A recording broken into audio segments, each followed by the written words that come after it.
When you arrived to Winnipeg in 1870, something would meet you. And it wasn't a person, it was pretty much an object on the floor, and it was mud. This mud would sink your horse, your carriage, cover everything in it, your clothing, your children, and sometimes it would actually physically damage you. And wagon wheels would get broken, horse legs would get snapped, they would have to put their horses down. Now, at that time, people really loved their horses, and they were treated like family. And that's the only way you could travel at that time in Winnipeg. Well, you had the train, but a little bit more on that later. Meet Albert Austin and his wife. Let me switch the picture around. There you go, it's in color. Now, he had a bright idea because of the muddy streets. Let's make trolleys pulled by horses. And the problem was you couldn't do it with electrical yet because it sort of never came into power as he didn't have it at the time. But it was a bright idea. So in 1882, he accomplished it. So in October 1st, 1882, they had their first little cart where they took passengers down the streets of Main Street and part of Portage Avenue. The tracks did get bigger because he financed it himself with other financiers. He made really good money, but time was at a change because the streets were still muddy, and people loved the idea, and it became very popular at the time to have a streetcar in the city. None of them had electrical. They were all pulled by horses. Every 4 hours, the horses would be changed out for new ones. So they took pride in their horses. Any man physically hurting a horse would be fired and put in jail. So we're told. But there was a bigger change ahead. And the biggest change ahead was to fix the mud problem. Now, Winnipeg had a bright idea. They used wooden pavers.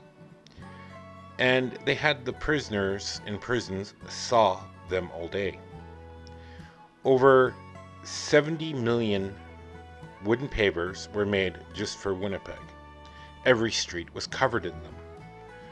And they were amazing because it also kept the mud away and let the water seep in between, but it also made a really good noise when the horses went over top of them because it wasn't an asphalt sound or a concrete sound. It was an insulation sound where the horses traveled in silence.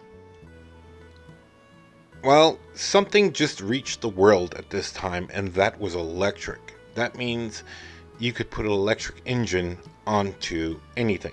And Albert Austin thought, hey, I have a brainstorm, electrical brainstorm. He bought streetcars that were electric. There was one problem though. He had to build a test track in Winnipeg on his own property, and that was River Road or River Street and Osborne.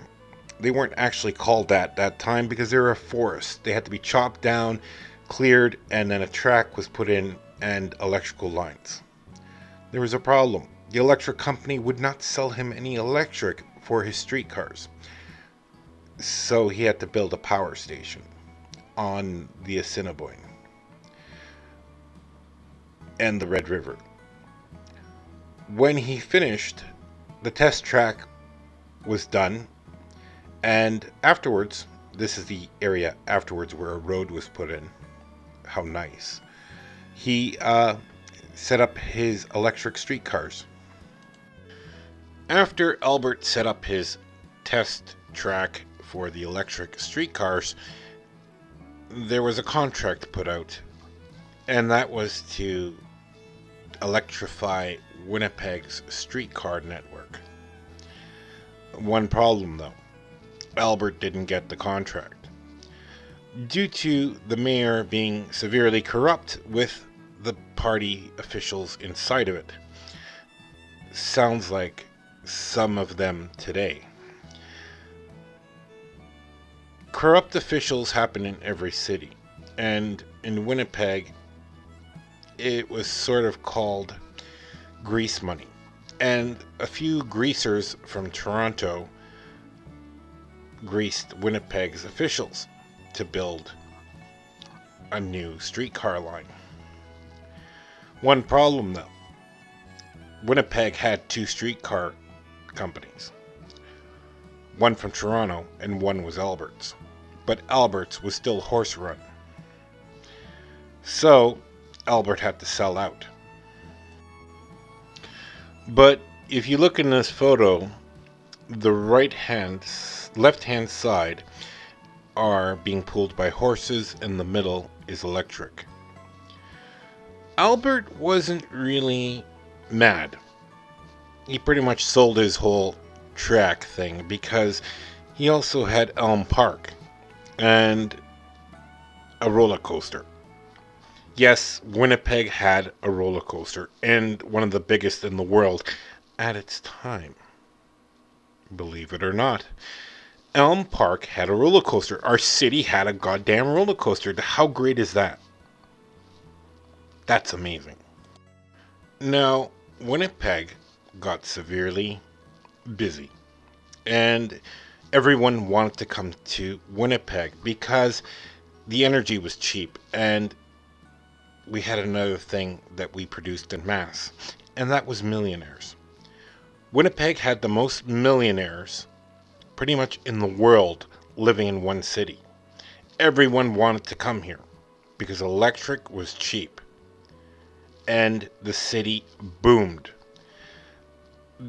Traffic jams and people were pretty much a staple in the early 1900s to the 1930s. The city was chaotic. But Albert was proud the cities weren't muddy anymore. Every street was clean, suburbs started to open up. September 1st, 1892, the first electric streetcar in Winnipeg opened up. And it opened up the world to Winnipeg. Albert Austin had something to do with our city. And we got a boom for a couple of years. Don't get me wrong, we had a few strikes and a few general strikes, but the city boomed because it was new and exciting, because it took people somewhere. And there was this idea that Winnipeg could make you rich or very poor. And if you had a good business idea, you would take it to Winnipeg. And this is why Winnipeg's important to the world. It's one of those boom places. And people are excited to see some of these things happening. Now, Winnipeg was so busy, and everyone was not walking, but running to wherever they were going. Funerals worked at a faster pace here. I mean, there was funerals on record lasting 15 minutes, and boom, you're in the ground. Horses taking you to the graveyard never walked. They galloped as fast as possible.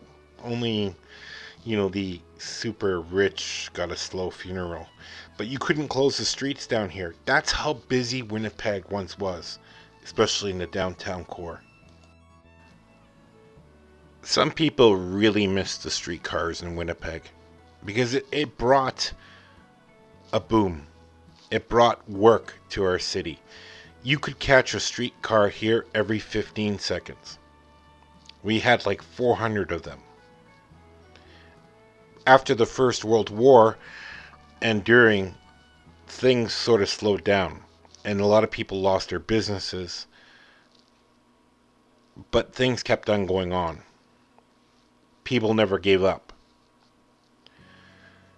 Albert never gave up for his idea to make a streetcar go to Headingley or to Selkirk, Manitoba.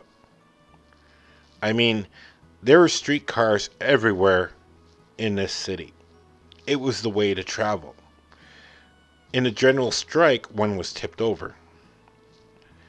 And it became this stomping ground of a flag shown around the world.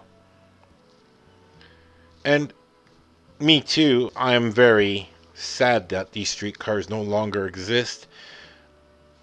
But what can you do? That's life. It's a little different now in Winnipeg, where the vehicle has taken over. In 1955, they canceled all the streetcars. They got rid of them because they were a pain to manage and take care of. So they got rid of them all. There is a memorial for the 1919 general strike that no one visits. I call it the Streetcar Memorial. That's what it should be. Don't get me wrong, we did have a bus in 1919, and then we had cable trolley buses. Didn't make sense. They got rid of those too. And then they changed the whole fleet to diesel.